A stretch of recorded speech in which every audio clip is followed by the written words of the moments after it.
Hi friends, இன்றைக்கி வீடியோவில் ஒரு புக் மார்க் ஐடியா தான் பார்க்க போகிறோம்.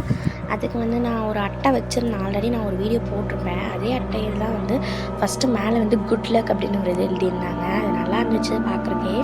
சரி, இதை வச்சு ஒரு புக் மார்க்கை ட்ரை பண்ணலான்னு சொல்லிட்டு தான் பண்ணிகிட்ருக்கேன். ஃபஸ்ட்டு இதை க்ளவுட் ஷேப்பில் கட் பண்ணலான்னு சொல்லிட்டு ட்ரா பண்ணியிருந்தேன். பட் அது வரல, நல்லாவே இல்லை. அதனால நான் ஸ்ட்ரைட்டாகவே கட் பண்ணி எடுத்துட்டேன். இந்த மாதிரி நீளமாக கட் பண்ணி எடுத்துக்கோங்க. நெக்ஸ்ட்டு நான் ஒரு கோல்டன் கலர் த்ரெட் எடுத்துக்கிறேன். இல்லை அப்படின்னா நீங்கள் வேறு ஏதாச்சும் நூல் மாதிரி கூட எடுத்துக்கலாம். ஷைனிங்காக இருக்க மாதிரி த்ரெட் எடுத்துட்டிங்கன்னா நல்லாயிருக்கும்.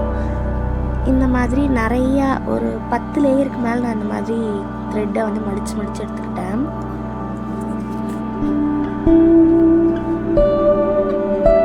அதுக்கப்புறம் பார்த்தீங்கன்னா அந்த மேலே இருக்கிறதையும் கட் பண்ணி விட்டுட்டேன். அப்புறம் கீழே இருக்கிறதையும், அதாவது ஒவ்வொரு த்ரெட்டாக வேணும். நமக்கு அதை மடிச்சிருக்கிறது வேண்டியதில்லை, தனித்தனியாக இருக்கிற மாதிரி கட் பண்ணி எடுத்துட்டேன். நான் வீடியோவில் காட்டுற மாதிரி எடுத்துக்கோங்க.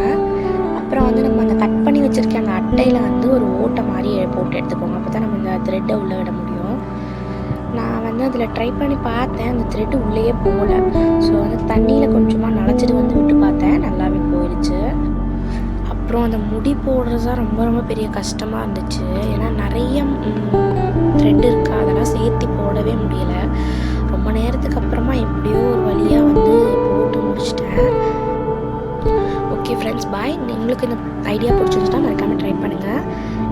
இந்த வீடியோ பிடிச்சிருந்துச்சுன்னா மறக்காமல் நம்ம சேனல் லைக் பண்ணுங்கள், சப்ஸ்கிரைப்